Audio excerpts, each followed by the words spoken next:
নমস্কার বন্ধুরা, আজ নিয়ে এসেছি ফলি মাছের একটি রেসিপি। খুবই পাতলা এবং সুস্বাদু একটি মাছের ঝোল। খেতেও কিন্তু খুবই ভালো হয়েছিল। কিচেন ব্লগস থেকে আমি মৌসুমি। তাহলে চলুন কিভাবে আমি বানিয়েছি এই রেসিপিটি দেখে নিন। এখানে আমি 5-6 পিস ফলি মাছ নিয়ে নিয়েছি। তার মধ্যে 1 চামচ হলুদ, 1 চামচ লঙ্কার গুঁড়ো আর 1 চামচ লবণ নিয়ে নিয়েছি। তার সাথে আমি 1 চামচ সরষের তেল নিয়ে নিয়েছি। এবার মাছগুলোকে আমি খুব ভালোভাবে মেখে নেব। এবার একটি মিক্সিং জারে আমি কিছু মশলা বানিয়ে নেব। এখানে একটি পেঁয়াজ আমি কুচিয়ে নিয়েছি, 1 ইঞ্চির মতো আদা আর 6-7টা কাঁচা লঙ্কা, কিছুটা ধনেপাতা আর ছোট একটি টমেটো কুচিয়ে নিয়েছি। মশলাগুলো ভালো করে পেস্ট করে একটি বাটিতে আমি নামিয়ে নিয়েছি। আমি এই রান্নাটি সরষের তেলে করব। সরষের তেল গরম হয়ে গেলে তার মধ্যে এক এক করে আমি মাছগুলো দিয়ে দিচ্ছি। নতুন বন্ধুদের কাছে আমার চ্যানেলটি সাবস্ক্রাইব করার অনুরোধ রইল।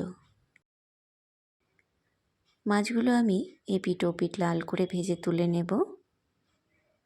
দেখুন, ঠিক এরকমভাবে আমি ভেজে তুলে নেব। এবার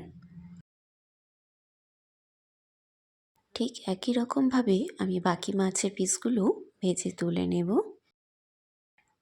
মাছ ভাজা হয়ে গেলে আমি তেলের মধ্যে একটি শুকনো লঙ্কা আর 1 চামচ সাদা জিরে ফোড়ন দিয়ে তার মধ্যে একটি বড় আলু আমি ঠিক এরকম লম্বা লম্বা করে কেটে নিয়েছিলাম, এটি লাল লাল করে ভেজে তুলে নেব।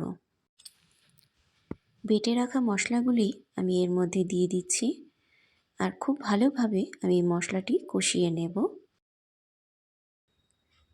খুব ভালোভাবে মশলাটি কষাতে হবে।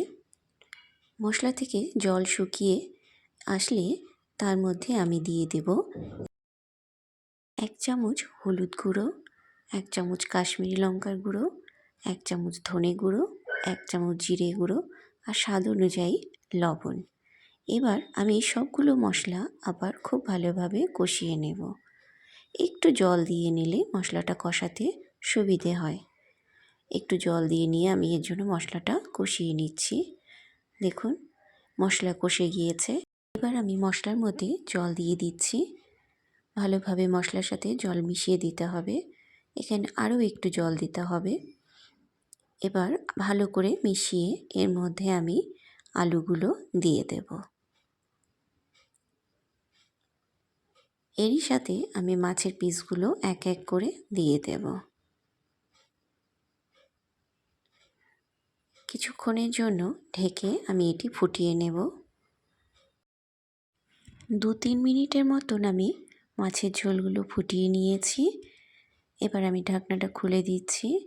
দেখুন, আলুগুলো সব সেদ্ধ হয়ে গিয়েছে, ঝোলটা রেডি হয়ে এসেছে। এর মধ্যে এবার আমি কিছুটা ধনেপাতা ভালোভাবে দিয়ে নাড়িয়ে নেব। আমার এই রান্নাটি আপনাদের কেমন লেগেছে অবশ্যই কমেন্ট করে জানাবেন। ভালো লাগলে একটি লাইক ও শেয়ার করবেন। আমার চ্যানেলটি সাবস্ক্রাইব করা না থাকলে সাবস্ক্রাইব করার অনুরোধ রইল।